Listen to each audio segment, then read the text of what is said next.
आता काही काम आवडत आता आहे ना मस्त यांना फुल देते आज लग्नाचा वाढदिवस आहे ना पण यांच्या लक्षात आहे की नाही यांना विचारावं लागत कुठे गेले का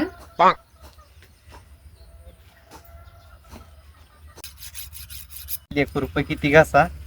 नुसती धार जाते याची वाली गवत आहे कापायचंय नवीनच खुरपं घेऊन येऊ थांब आता गावात गेलो का मी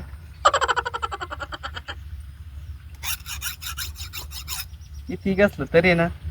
उद्या परत घासायला लागेल भांगार करते काय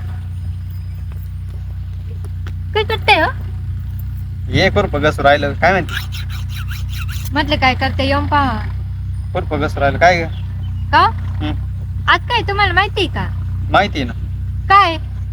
आज आपल्या लग्नाचा वाढदिवस आहे काय तुमच्या लक्षात आहे मग मला असं वाटतं दरवेळेस सारखं विसरून गेलं असं अगं माणूस सगळ्या काही गोष्टी विसरत पण ज्या दिवशी माणसाच्या आयुष्याचं वाटोळं राहतं ना तो दिवस मला कधीच विसरत नाही